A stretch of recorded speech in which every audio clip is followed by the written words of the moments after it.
Yes. तो बच्चों कल के जो न्यूमेरिकल्स चले थे उन्हीं के न्यूमेरिकल्स पे एक और अच्छा न्यूमेरिकल्स है, ठीक है, प्रीवियस ईयर क्वेश्चंस का है, उसको मैं करने वाला हूँ, ठीक है। चलो, 6.3 gram of dihydrated oxalic acid, dihydrated oxalic acid are present in 250 ml, 250 250 ml of 250 ml if 10 ml if 10 ml of this solution 10 ml of this solution is completely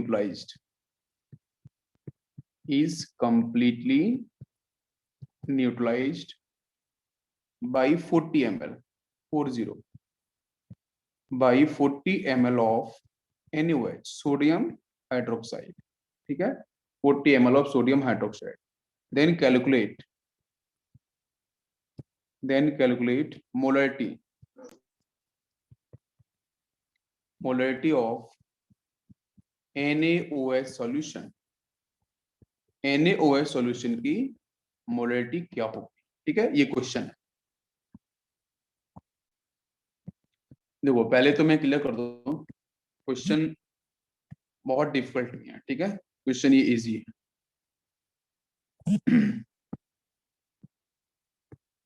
मैं एक बार रिपीट कर रहा हूं, ठीक है। क्वेश्चन है 6.3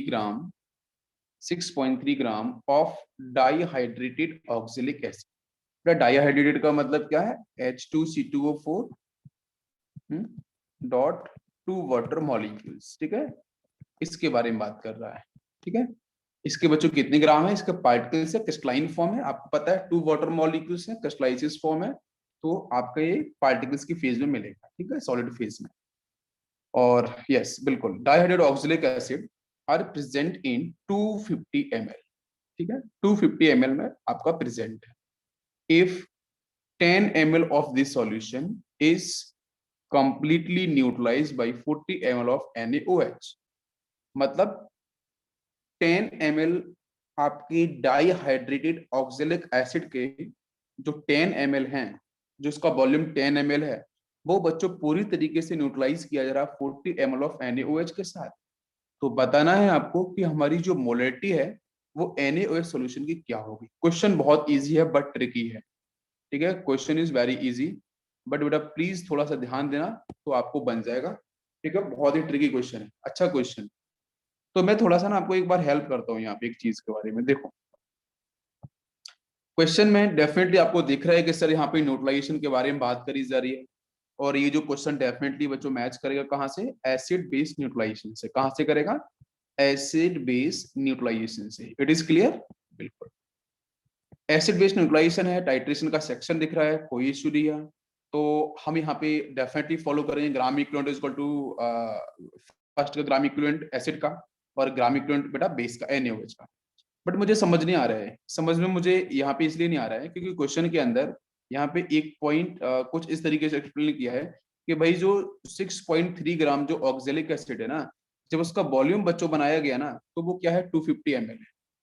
मतलब फिर से सुनो, डाईहाइड्रेटेड ऑक्जेलिक एसिड का ग्राम कितना है 6.3, और 6.3 ग्राम में जो ऑक्जेलिक एसिड का वॉल्यूम बनाया गया ना, जैसे होता है ना सॉल्ट, नमक होता है, आपको नमक दिया गया बच्चों सपोज 10 ग्राम, या उसका सोल्यूशन बनाओ, है ना, सोल्यूशन किस बनाएंगे, पानी के साथ ही बनाएंगे, तो उसका सोल्यूशन कुछ तो ml बनेगा, उसी तरीके से 6.3 ग्राम डाईहाइड्रेटेड ऑक्जेलिक एसिड का जो वॉल्यूम है, जो उसका सोल्यूशन बच्चों बनाया गया, तो वो पाया गया कितना 250 ml। It is clear, yes.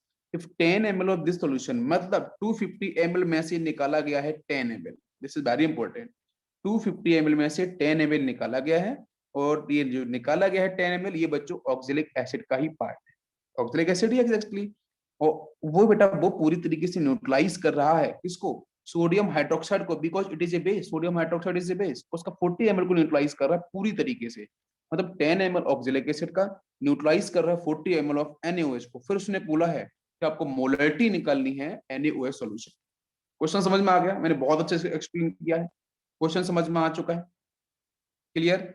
चलो देखते हैं क्या आंसर बनेगा। तो यहाँ पे ना एक मैं आपको हिंट करता हूँ छोटी सी, ठीक है, आपको थोड़ा समझ में आएगा। कभी भी इस तरीके के क्वेश्चंस आए तो बच्चों क्या करना होता है वो मैं थोड़ा बता। यहाँ पे जब आप ग्राम इक्विवेलेंट को फॉलो करोगे तो आपको फॉर्मूला लगाओगे आप N into BML divide by 1000, ठीक है? क्वेश्चन आपके दिमाग में होगा बिल्कुल, ये आप लगाने वाले हो। बट बच्चों यहाँ से गाड़ी आपकी यहाँ फंस जाएगी BML पे।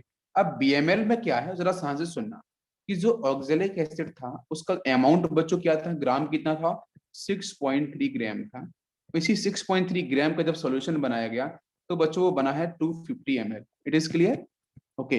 अब इस 250 ml, ये तो पूरा का पूरा एक बीकर था, ये पूरे का पूरा बीकर आपका ऑक्जेलिक एसिड का था। इट इज करेक्ट, ठीक है? और इसमें से निकाला गया है बच्चों 10 ml। 10 ml मैंने बाहर निकाल दिया। और यही 10 ml बच्चों जो है ऑक्जेलिक एसिड का ये जो पार्ट है, ये बच्चों न्यूट्रलाइज कर रहा है पूरी तरीके से NaOH को, जिसका अमाउंट है 40 ml। 40 ml NaOH को पूरी तरीके से न्यूट्रलाइज कर रहा है। आपको बात अब समझ में आ गई होगी आपको क्या लेना है क्या नहीं लेना है। तो जब मैं BML के बारे में बात करूंगा बच्चों, तो ये BML क्या होगा? क्या BML आपका ये 250 ml लिया जाएगा या फिर ये 10 ml लिया जाएगा? भाई बेस का तो फिक्स है ना, बेस का तो 40 ml फिक्स है। न्यूमेरिकल समझो कितना इजी है, समझा रहा हूँ, लैंग्वेज आपको समझ में आएगी। 40 ml तो NaOH को फिक्स है ना, ये तो बात समझ में, इसमें कोई चेंज नहीं है। बट डाउट यहाँ फंसेगा कि भाई मैं 250 ml लूं कि सर यहाँ पे 10 ml लूं। तो प्लीज बच्चों 250 नहीं लेना है। क्यों? 250 तो सोल्यूशन बना था 6.3 ग्राम का, लेकिन यूज कितना कर रहा है, रिएक्शन में पार्टिसिपेट कितना किया है, कुछ volume participate in reaction, reaction में कौन सा, yes it is 10 ml, perfect. तो BML यहाँ से क्या होगा मैं लिख देता हूँ, BML बच्चों वो वॉल्यूम होगा, BML वो वॉल्यूम होगा जो रिएक्शन के अंदर पार्टिसिपेट करेगा, रिएक्शन के अंदर पार्टिसिपेट करेगा, ठीक है, वो वॉल्यूम होगा। समझ में आ गया पूरा कॉन्सेप्ट? क्लियर? चलो तो फटाफट से यहाँ पे 10 ml लो और उसको सॉल्व करो, निकालो। लेकिन ध्यान रखना मैंने पूछा कुछ है और निकालना क्या है, उस तरीके से आपको सॉल्व करना है। ट्राई करो। देखो सभी बच्चों के लिए है ना, H2C2O4 डॉट 2 वाटर मॉलिक्यूल्स, ठीक है, इसके साथ हम इक्वेट करने वाले हैं बच्चों NaOH, ठीक है। अभी H2C2O4 का जो अमाउंट दे रखा है वो 6.3 ग्राम दे रखा है और इसका 250 ml आपका सॉल्यूशन है, वो पार्ट है NaOH। अच्छा, और इसका यूज कितना किया जाएगा बच्चों, 10 ml। और यूज कब किया जाएगा हम बताएंगे पहले। अब यहां से आ जाओ, तो पहले हम क्या करें, हम फॉलो कर सकते हैं कि gram equivalent of this acid is equal to gram equivalent of this base. हमें क्या क्या पता है, हमें आपको हम ये बच्चों मुझे पता है कि यहाँ पे इसके ml यूज करने हैं, और आपको बहुत अच्छे से पता है कि जब ml दे रखा है तो N इंटू BML लगाना पड़ेगा, मुझे डिवाइड बाई 1000 करना पड़ेगा, राइट? इधर आपको मोलरिटी पूछी गई है, मोलरिटी पूछी NaOH की, तो मोलरिटी के लिए बच्चों वही है कि आप नॉर्मलिटी वाला फॉर्मूला लगा लो सीधा, क्योंकि इसका भी वॉल्यूम मुझे पता है ना 40 ml। Yes it is correct. Normality को मॉडिफाई कर सकते हैं मोलरिटी इंटू बैलेंस फैक्टर के अंदर, और यहाँ से आपका BML कितना है बच्चों 40 है आपके NaOH का, डिवाइड बाई 1000, ठीक है। बैलेंस फैक्टर बेटा ऑलरेडी आपको 1 दिख रहा है, बिकॉज यहाँ से NaOH से 1 OH माइनस आपका रिलीज होगा। This clear? यस, मोलरिटी सामने दिख रहा है। बट बेटा वॉल्यूम आपको यहाँ पे कितना लेना है, 250 नहीं लेना होगा बच्चों, यहाँ पे 250 नहीं लेना है, यहाँ पे आपको कितना लेना होगा, ओनली 10। मुझे नॉर्मलिटी चाहिए। तो how can we calculate normality, normality हम कैसे निकाल सकते हैं, बिना नॉर्मलिटी कहानी तो आगे बढ़ेगी नहीं, तो नॉर्मलिटी आपको निकालनी ही पड़ेगी। तो नॉर्मलिटी के लिए बच्चों आपको पता है क्वेश्चन में ग्राम दे रखा है, यू नो ग्राम, तो ग्राम से हम कैसे फॉलो करें। तो नॉर्मलिटी का फॉर्मूला पता है बेटा, gram equivalent divide by volume in litre. Molarity पता है, molarity is equal to number of moles of solute present in litre of solution, ठीक है। अच्छा, नॉर्मलिटी में क्या होता है, जैसे वहां मोलरिटी मोल्स होता है, यहाँ पे ग्राम इक्विवेलेंट होता है, तो मैंने पढ़ाया था ना, ग्राम डिवाइड बाई लिख दो यहाँ पे इक्विवेलेंट वेट हो गया gram equivalent. This term is used for solute, ठीक है। और नीचे बच्चों क्या होगा, BL, BL मतलब volume of solution in litre. बस सॉल्व कर लो। ग्राम कितना है 6.3 ग्राम इंटू, अब यहाँ से BML कितना है बेटा 250 है, तो ऊपर 1000 का मल्टीप्लाई करना ही पड़ेगा, कर लो, डिवाइड बाई इक्विवेलेंट वेट निकालो। H2C2O4 और 2 वाटर मॉलिक्यूल्स का कितना होगा, मॉलिक्यूल वेट 226 आप निकाल लेना। यहाँ पे जब हम बैलेंस फैक्टर निकालते हैं तो बेटा प्लीज फोकस एसिटिक एसिड के, जो यहाँ पे ऑक्जेलिक एसिड का जो हमारा H2C2O4 है, इसका हाइड्रोजन, नॉट वाटर मॉलिक्यूल्स का हाइड्रोजन, डिवाइड बाई 2 हो जाएगा, ठीक है। इनटू करेंगे हम 250, समझ में आ गया। बस इसकी कैलकुलेशन करनी थी। नॉर्मलिटी कितनी निकल के आई? यस बच्चों, 0 0 कैंसिल कर दो, यहाँ से ये 4 टाइम ऊपर हो जाएगा, इसे कर दो कैंसिल, ये 6, और यहाँ से आपका ये 3, तो ये ऊपर 6.3 डिवाइड बाई नीचे 63, ऊपर आपका 4, तो कितना आंसर आएगा बच्चों? कितना आंसर आएगा? 1 डिवाइड बाई 10 बचेगा, right. 4/10, answer is 0.4। It is clear? Yes, 0.4। Normality आ गई, नॉर्मलिटी को उठा के यहाँ पे पुट कर लो सीधा, तो 4 इंटू, यस 4 इंटू BML कितना है? BML यूज जो किया गया है रिएक्शन के अंदर, उसका वैल्यू आपका है 10, डिवाइड बाई नीचे आपका 1000, बिल्कुल सही, इज इक्वल टू, यहाँ पे मोलरिटी निकालनी है x, बैलेंस फैक्टर इज 1, तो 1 इंटू 40 40 होगा, डिवाइड बाई 1000, 1000 कैंसिल भी कर सकते हो सीधे, कोई दिक्कत नहीं, सिर्फ ऊपर कैलकुलेशन है। अरे समझ में आ रहा है बच्चों? अब तो x की वैल्यू दिख ही रही होगी, बताओ जरा। बट यहाँ पे एक सेकेंड, नॉर्मलिटी 0.4 आई है बच्चों, है ना, 0.4, इट इज करेक्ट, 0.4, 0.4 फॉलो करना है, ठीक है। यस, तो ऊपर 4 बचेगा, 4 डिवाइड बाई आई मीन कितना हो जाएगा, 4 डिवाइड बाई 40, इधर तो 40 है, x की वैल्यू निकालनी है मुझे, तो यहाँ 4 डिवाइड बाई 40, यही तो होगा। अरे समझ में आ रहा है बच्चों? क्लियर है ना? ये तो बचेगा 4/40, तो कितना दिखेगा? 0 पॉइंट, अगर ये कैंसिल भी करेंगे तो कितना आएगा? 0.1 के समथिंग आएगा, 0.1, 0.1 के समथिंग, 0.1, जिसका 0.1 आंसर वो correct answer, 0.1 is accurate answer. Yes बच्चों, नेक्स्ट कॉन्सेप्ट यहाँ पे हम लेने वाले हैं, बहुत क्वेश्चन हम लोगों ने कर लिए हैं एसिड बेस टाइट्रेशन के ऊपर, कोई दिक्कत नहीं। अब बच्चों बात करने वाले हैं इक्विवेलेंट वेट ऑफ मैटर, ठीक है, इक्विवेलेंट वेट ऑफ मैटर, ये लास्ट पार्ट है हमारा, ठीक है, this is a part D, ठीक है, पार्ट डी आपका ये चल रहा है, इक्विवेलेंट वेट ऑफ मैटर। तो यहाँ पे कुछ स्पेसिफाइड मैटर्स हैं, उनके बारे में हम बात करेंगे। तो इसको बच्चों में रिप्रेजेंट कैसे करता हूँ, ध्यान देना, इसकी कुछ कैटेगरी बना के मैंने रखी है। वो कैटेगरी क्या है उसको पहले समझते हैं, इसको मैंने पहले थ्योरेटिकल में एक्सप्लेन करूंगा पहले, ठीक है। Yes, the gram quantity, the gram quantity of any matter,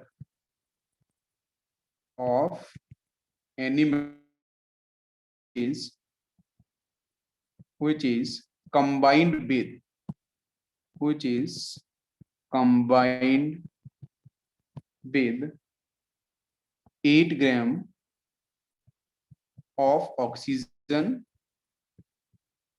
comma 1 gram of hydrogen, 1 gram of hydrogen, or 35.5, right, this is 35.5, and 35.5 gram of chlorine, ठीक है, is known as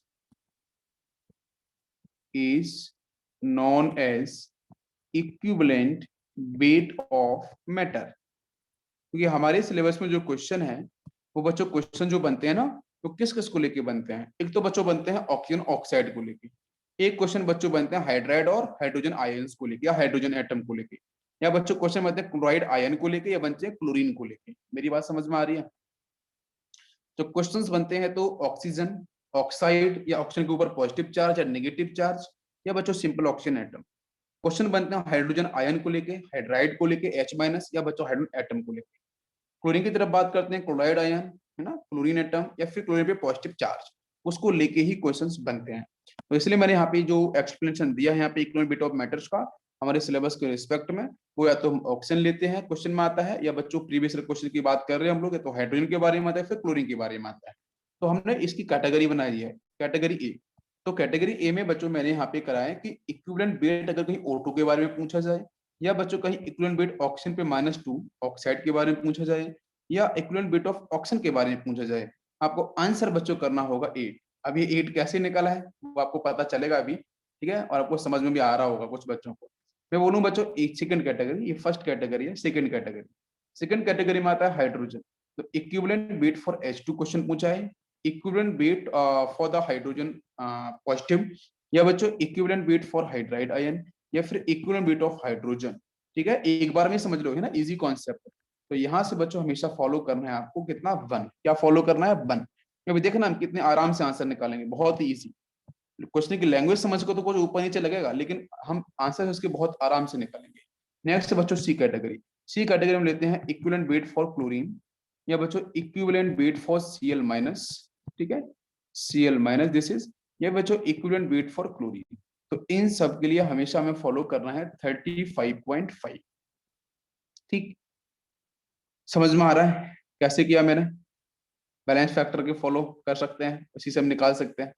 समझ में आया? पहला पॉइंट क्लियर हो गया, ये आपका पूरा फर्स्ट पॉइंट है।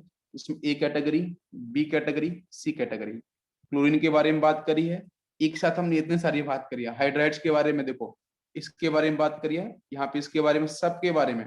तो हमेशा आंसर बन लेना है इक्विवेलेंट वेट। ऑक्सीजन O2 हो, है ना, इसके बारे में बात की जाए, एटम के बारे में बात की, आपको 8 लेना है। क्लोरीन के बारे में आपको 35.5 लेना है। सेकेंड डाटा लेते हैं। सेकंड डाटा अगर बच्चों क्वेश्चन में कहीं लिखा मिलता है कि इक्विवेलेंट वेट ऑफ M2SO4 मिलेगा आपको, प्रीवियस क्वेश्चन देखना, आपको कुछ नए क्वेश्चंस भी आपको देखने को मिलेंगे, बिल्कुल आप देख सकते हो। कि अगर इस तरीके से कोई सॉल्ट लिखा हुआ है M2SO4 थ्राइस, तो आपको पता है कि यहाँ पे जो मेटल है उसके पास +3 है, मतलब बोरॉन फैमिली का एल्यूमिनियम समथिंग कुछ तो हो सकता है। तो मैं इसको मैं कैसे लिख सकता हूँ, कैटेगराइज करके, ब्रेक करके, कि भाई equivalent weight of metal ion जो +3 चार्ज को होल्ड कर रहा होगा, और प्लस बच्चों यहाँ पे equivalent weight of sulphate. Sulphate का तो आपको पता ही है, -2 आपको मिलता है। ठीक है, दो पार्ट में अलग अलग में ब्रेक करूंगा और उसको सॉल्व करूंगा। मेरी बात समझ में आ रही है? इसका डाटा मुझे अलग दिया जाएगा, इसका डाटा अलग दिया जाएगा, इसका डाटा अलग दिया जाएगा। लिसन केयरफुली, तीनों के डाटा बच्चों अलग अलग आपको दिए जाएंगे, और फिर उसको आपको इक्वेट करना होगा। जिसके बारे में इंफॉर्मेशन पूछेगा उसी का डाटा लेना होगा और आंसर निकालना होगा। जिसका डाटा दिया गया है लेकिन क्वेश्चन में पूछा नहीं गया है, तो उसका जबरदस्ती यूज नहीं करना होगा। मेरी बात समझ में आ रही है? या तो इन दोनों के बारे में, या फिर इन तीनों के बारे में हो सकता है डाटा। ठीक है, जिसके बारे में पूछा जाएगा हमें उस हिसाब से आंसर्स को निकालना होगा। मेरी बात समझ में आ रही है? चलो, ये हो गया आपका second concept.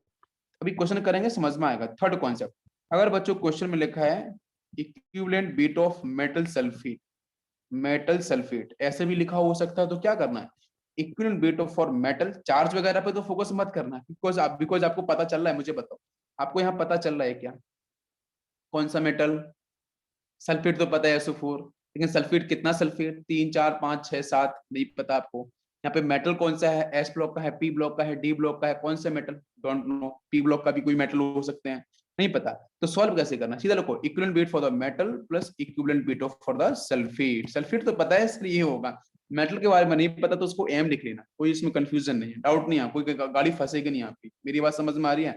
It is clear? चलो जल्दी से, अब इसके जरा नीचे लिखो।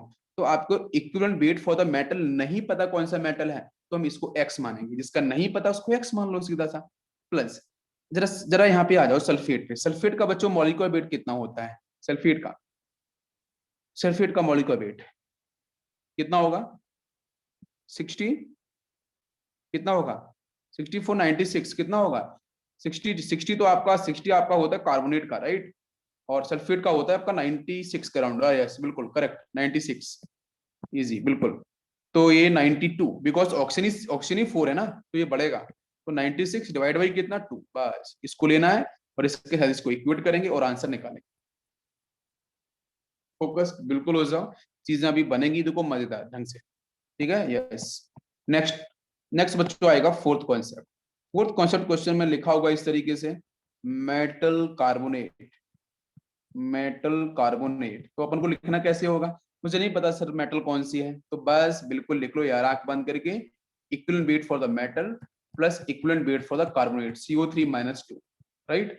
बस इसका नहीं पता तो उसका X लिख लो सीधा, X प्लस कार्बोनेट का बच्चों कितना होगा, तो आपको बताया मैंने अभी 60 एटॉमिक, और इसका बैलेंस फैक्टर इज 2। बस इसको लेके सॉल्व करो, इससे इक्वेट करना, आंसर निकल के आएगा, कोई डाउट नहीं है। ठीक है, नेक्स्ट कॉन्सेप्ट नंबर 5 बच्चों बोलता है equivalent weight for the metal oxide. अगर ऐसे ही लिखा हो, सोचो अलग अलग तरीके से लिखा हो सकता हो, मिलेगा आपको। ठीक है, equivalent weight for the metal oxide, तो कैसे निकाला जाए? कुछ नहीं बच्चों, equivalent weight for the metal plus equivalent weight for the oxide. You know oxide, oxygen के ऊपर चार्ज बच्चों कितना, -2 होना चाहिए। तो जिसका नहीं पता उसका x ले लो। ऑक्सीजन का आपको पता है 16 डिवाइड बाई 2, 16 इसका मॉलिक्यूलर वेट डिवाइड बाई 2। तो मतलब यहाँ से आपको क्या मिल जाएगा, ये पूरा डाटा यहाँ से मिल जाएगा x प्लस ए। इसको हम करेंगे इक्विड is equivalent weight of for the metal sulphate के साथ। समझ में आ रहा है, इजी है बिल्कुल। यस, नेक्स्ट बेटा concept number 6। Concept number 6, equivalent weight for the metal hydroxide. Metal hydroxide, तो अगर मेटल हाइड्रोक्साइड की बच्चों बात करें तो यहाँ से क्या दिख रहा है, एक तो equivalent weight for the metal plus equivalent weight for the OH minus ion. तो इसका नहीं पता तो जिसका नहीं पता उसका x मान लो, और इसका बच्चों कितना होगा, ऑक्सीजन का 16 प्लस 1, हाइड्रोजन का 17, 17 divide by 1, 1 is a balance factor. तो ये पूरा का पूरा यहाँ से हो जाएगा x प्लस 17। x प्लस 17 मुझे डायरेक्ट यहाँ पे यूज करना है। सुनो, मैं आपको एक स्टेप निकाल के दे रहा हूँ, निकालना सिखा रहा हूँ, इसी को यूज करना होगा। मेरी बात समझ में आ रही है, इसी को यूज करना होगा। चले हम लोग न्यूमेरिकल की तरफ। यस, न्यूमेरिकल आता है, देखो फर्स्ट क्वेश्चन। क्वेश्चन फर्स्ट है, if 20 gram metal 20 gram metal is reacted with oxygen and 24 gram metal oxide. 24 gram metal oxide is formed. Then calculate equivalent weight of metal. Equivalent weight of metal. Metal का equivalent weight क्या होगा, and question mark. Solve करो इस question को। चलो मैं आपकी help करता हूँ, ठीक है, बिल्कुल। देखो बच्चों, क्वेश्चन में जो दे रखा है ना उसको हम लोग पढ़ लेते हैं एक बार। क्या है, if 20 gram metal is reacted, 20 gram metal आपको मैंने दे दी, आप लेबोरेटरी में गए, आपने रिएक्शन परफॉर्म कराई बच्चों किस, ऑक्सीजन के साथ, ठीक है। क्या बन गया भाई, मेटल के साथ ऑक्सीजन आएगा, हमने कितना पढ़ा इनऑर्गेनिक में, तो क्या बच्चों बनता है, मेटल ऑक्साइड। और कितना बना बच्चों, 24 ग्राम। परफेक्ट, बस सीधा सा दिमाग को बैठ गया क्वेश्चन तो। बट निकालना मुझे है equivalent weight for the metal, तो कैसे निकाला जाए, नहीं पता मुझे। अभी देखो, अभी बन जाएगा, इजी है बिल्कुल। क्या करना है, मेटल और ऑक्सीजन। अब मेटल ऑक्साइड में ना तो मुझे मेटल के बारे में पता कि मेटल के नंबर कितने होंगे, कितने एटम्स मेटल के होंगे, मुझे नहीं पता कि ऑक्सीजन कितना होगा और किस तरीके से क्या वैल्यूज आपकी हो सकती है, नहीं पता मुझे, ठीक है। तो मैं क्या करता हूँ, इसको mx और o बाई मान लेता हूँ। इसके जो नंबर्स है ना भाई, जो ऑक्साइड है उसके बारे में नहीं पता कि भाई मेटल के नंबर्स कितने एटम्स हैं और ऑक्सीजन के एटम्स कितने हैं, तो मैं उसे मान सकता हूँ ना mx o बाई। बेटा इजी, समझ में आ रहा है सभी को। बट मुझे ये पता है कि जो मेटल ऑक्साइड है, ये जो मेटल ऑक्साइड जो फॉर्म हुई है उसमें आपको दिया गया है कि बच्चों ये 24 ग्राम है। कितनी है, 24 ग्राम आपको दी गई है। बिल्कुल सही, मुझे कोई कंफ्यूजन ही नहीं है। पर अभी पढ़ाया था इजी ट्रिक, याद करो, अभी कॉन्सेप्ट मेटल ऑक्साइड आया था। तो यहाँ पे एक तो मेटल है, यस, ये ऑक्सीजन है, दोनों के इक्विवेलेंट वेट को मैं इक्वेट करूंगा, बस यही तो करना है मुझे। तो मुझे बताओ, मुझे ध्यान से बताना कि मेटल के बारे में कितना अमाउंट है, 20 ग्राम। परफेक्ट, हो गया 20 ग्राम डिवाइड बाई नीचे क्या होगा, इक्विवेलेंट वेट, उसकी वैल्यू x। अरे वही तो निकालनी है भाई साहब, वही तो निकालनी है।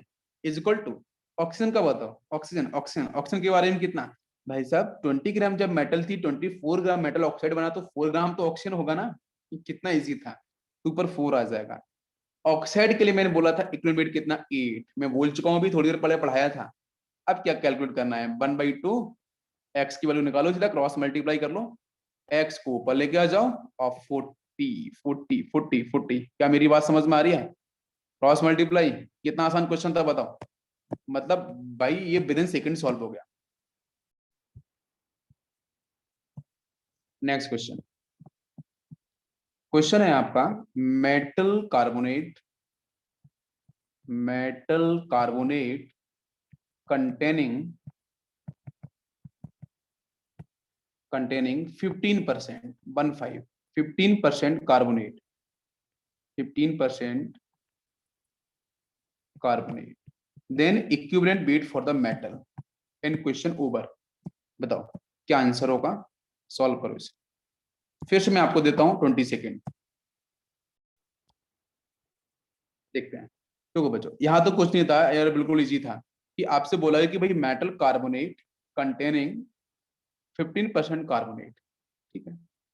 कार्बोनेट आपका 15% है, बाकी मेटल के बारे में नहीं पता, तो कोई बात नहीं, लिख लो यार।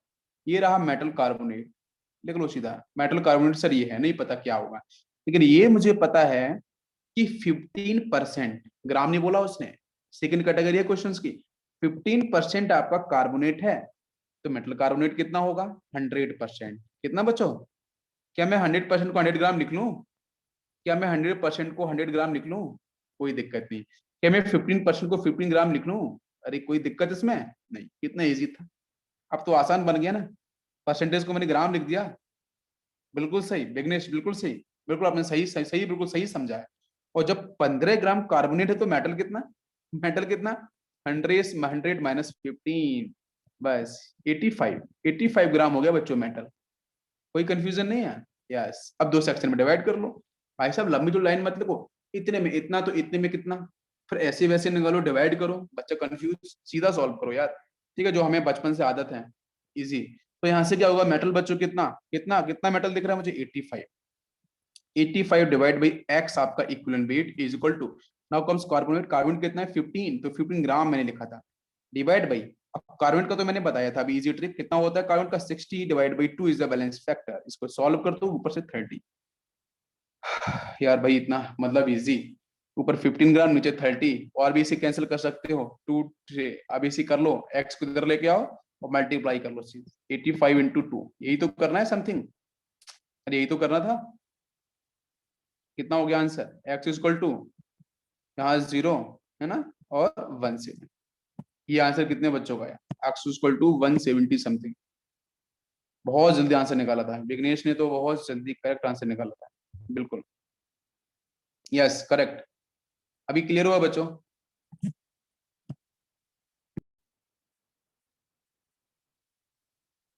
यस, नेक्स्ट क्वेश्चन लेते हैं, अब ये करना है, ठीक है, ये बनेगा सभी से। नेक्स्ट क्वेश्चन है, metal oxide containing containing 80% metal, 80% metal, then equivalent weight for the metal. चलो सॉल्व करो, क्या आंसर होगा।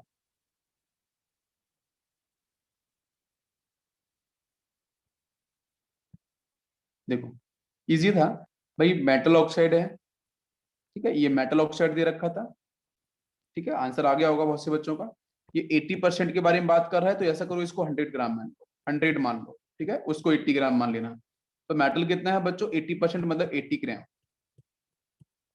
ठीक है। तो 80 डिवाइड बाई, नहीं पता इसके वन इक्वल वेट, तो एक्स ले लो जिसका नहीं पता है, इज इक्वल टू ऑक्सीजन कितना, अगर ये 80 है तो ऑक्सीजन कितना 20 हो जाएगा, 20 डिवाइड बाई ऑक्सीजन का मैंने बोला था ना 8, सीधा फॉलो कर लो, 16/2 करेंगे तो वैसे भी आपका 8 आ जाएगा, बस सीधा सॉल्व करना है, ठीक है। कितना हो जाएगा, 0 से 0 कैंसिल भी कर सकते थे, तो यहाँ से कितना होगा, 2x इक्वल टू 64। तो x की वैल्यू कितनी, x से कैंसिल कर दो, 32, 32 इज द आंसर, आ गया 32। बहुत जल्दी, मतलब मुझे लगता है कि 20 सेकंड, आई होप 20 सेकंड में आंसर बना होगा सभी का। चलो बिल्कुल, नेक्स्ट क्वेश्चन, नेक्स्ट क्वेश्चन है आपका, 20 gram metal react with hydrogen H2 and 22 gram metal hydride is formed, then equivalent weight for the metal, solve करो। फिर से थोड़ा सा क्वेश्चन मैंने मॉडिफाई किया है, यस कॉन्सेप्ट वही है, 20 ग्राम मेटल है बच्चों, 20 ग्राम मेटल रिएक्ट कर रहा है आपके हाइड्रोजन के साथ, और बच्चों फॉर्म हुआ है मेटल हाइड्राइड कितना 22 ग्राम, और आपको बताना equivalent weight for the metal, तो कितना इजी है यार, मेटल हाइड्राइड लिख लो सीधा MH मतलब महाराष्ट्र, ठीक है, MH, यस।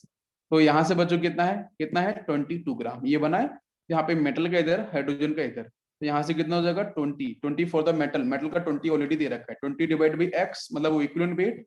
और हाइड्रोजन पे आ जाओ तो कितना, ये आपका टोटल 22 बना था, 22 माइनस 20 करेंगे तो 2 आ जाएगा, 2 डिवाइड बाई 1। बस सिंपल सॉल्व करना है, क्रॉस मल्टीप्लाई कर लो बच्चों। तो यहाँ से 2x इज इक्वल टू 20, ये कैंसिल, कितना इजी आंसर था, 10 तो किसी बच्चे का आ गया था, मतलब कितनी देर में आया था तेरा आंसर बताओ मुझे, 2 सेकंड में या 5 सेकंड में? 5 सेकंड में आंसर आया था। अरे फिजिकल केमिस्ट्री है ना ये मुझे 5 सेकंड में आया था, मुझे लग रहा है कि आप मजाक कर रहे हो, सीरियसली इतनी जल्दी आंसर निकाल रहे हो, कमाल की चीज है। ऐसे सारी फिजिकल केमिस्ट्री में सारी चीजें ऐसी चलेंगी, है ना। अभी केमिकल काइनेटिक्स है वो भी ऐसी करेंगे अपन लोग, ठीक है। नेक्स्ट क्वेश्चन, नेक्स्ट है metal and chlorine, metal and chlorine react with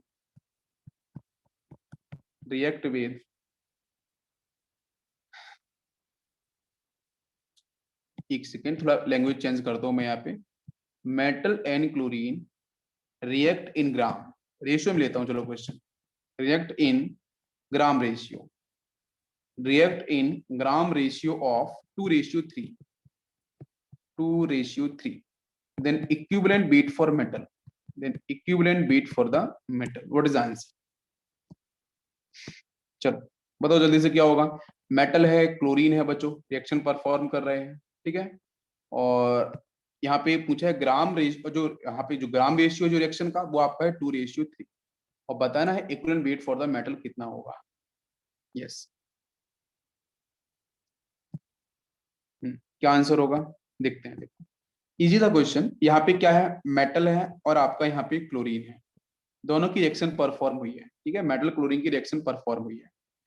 तो बस यहीं से आपको इक्वेट करना है। रेशियो बच्चों क्या है, 2:3, 2 किसको डिफाइन है, मेटल के लिए, 3 किसके लिए डिफाइन है, क्लोरीन के लिए, बस ये पता होना चाहिए।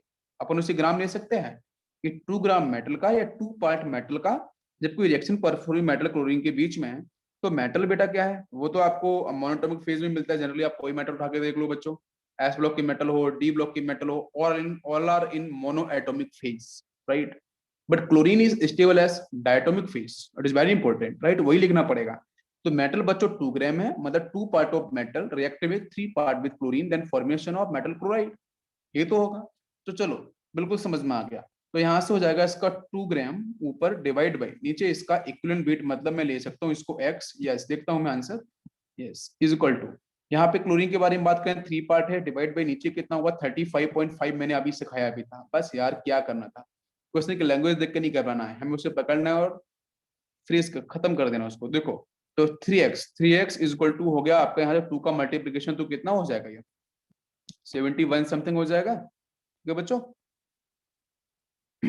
करेक्ट। और बस एक्सिस से कैंसिल कर दो 71 को, तो 71 divide by 3, depend upon option, अगर क्रॉस करके दे रखा है तो वैसे सॉल्व कर लेंगे। तो कि आ गया आंसर सभी का, यस एक बार मैं चेक कर लेता हूँ, 23.6, 23.3। अरे यार इसको सिर्फ सिर्फ सॉल्व ही करना है, यहाँ पे कैंसिल करोगे तो कितना होगा 2, ठीक है, 1 बचेगा, 3 3 जार 9, ठीक है, यस 1 बचेगा, 9 2 बचेगा, राइट, और 20 और 6 टाइम, ये समथिंग आंसर आना चाहिए, ठीक है, ये आंसर आया होगा, बिल्कुल सही, करेक्ट है। यहाँ तो क्लियर हो गया सभी को, yes. Next question, next question है बच्चों, A1 N A1 metal, A1 कोई मेटल है, हाइपोथेटिकल लिया मैंने, A1 an metal react with oxygen, react with oxygen and E2 gram metal oxide is formed, ठीक है, then equivalent weight for metal, ठीक। Question समझ लो फिर से, A1 बच्चों एक मेटल है, वो रिएक्ट कर रही है बेटा ऑक्सीजन के साथ, और E2 ग्राम मेटल ऑक्साइड का फॉर्मेशन हो गया है, तो बताना equivalent weight for the metal. Option ले लो, पहला ऑप्शन, चलो ठीक है एक बार ट्राई करो इसे, ठीक है, आंसर बनेगा सीधा, कुछ नहीं करना यार, सीधा आपको बना है मेटल ऑक्साइड, बना लो इस तरीके से, कोई कंफ्यूजन नहीं है इसमें, ठीक है। अब मेटल के बारे में क्या है कि भाई E1 एन मेटल, तो एवन कोई मेटल है तो एवन मतलब यहाँ से उसके बारे में आपको मेटल का ग्राम है ये, ठीक है। एवन क्या है, मेटल का gram. Okay, depend upon option एवन ई टू दे रखे हैं तो मतलब वो ग्राम के साथ है। तो मतलब ये हो जाएगा एवन डिवाइड बाई एक्स, ये निकालना है तो इसको एक्स ले लेते हैं इक्विवेलेंट वेट को, ऑक्सीजन के साथ बात करते हैं तो ये कितना होगा, 82 ग्राम मेटल ऑक्साइड बना था, E1 आपका मेटल था, तो ऑक्सीजन कितना होगा, A2 minus A1, A2 minus A1 यही होगा ना। A2 माइनस A1 करेंगे तो आपको ऑक्सीजन के बारे में पता चलेगा, समझ में आ गया। तो यहाँ से ऑक्सीजन कब हो जाएगा बेटा, A2 माइनस A1 और डिवाइड बाई नीचे 8, बस यही करना था, एक्स की वैल्यू निकालनी है, ऑप्शंस को मैच करना है, समझ में आ गया। एक्स का मल्टीप्लाई ऊपर, 8 का मल्टीप्लाई इधर, और एक्स का वैल्यू निकालो और उसके साथ ऑप्शंस को मैच करा लो, समझ में आ गया। अब तो बस ऑप्शन मैच कराने में कोई तकलीफ नहीं होने वाली है, ठीक है। चलो, यस इजी, ठीक है। एक क्वेश्चन चलो मैं होमवर्क के लिए देता हूँ, कोशिश करना। क्वेश्चन है 16 gram metal carbonate, metal carbonate provide 40 gram 40 gram metal oxide, then equivalent weight for metal. Question ये है, क्वेश्चन थोड़ा सा ट्रिकी है बट इजी है, ठीक है, थोड़ा ट्रिकी है, ठीक है, इसको सॉल्व करना। क्वेश्चन में क्या है, 16 ग्राम बच्चों मेटल कार्बोनेट दे रखा है और वहां से मिला है 40 ग्राम मेटल ऑक्साइड और निकालना है इक्विवेलेंट वेट फॉर मेटल। कैसे निकालना होगा, दिमाग लगाना, क्योंकि मेटल दोनों साइड होगा, कैसे कंपेयर किया जाएगा वो आपको सॉल्व करना है, ठीक है। तो एक आपका ये रहा होमवर्क, और कल जब मिलेंगे तो इसको हम फिनिश करेंगे। मूल कॉन्सेप्ट का कमीशन वाला सेक्शन बचा है, उसको भी कल बताऊंगा, ठीक है बच्चों, थैंक यू।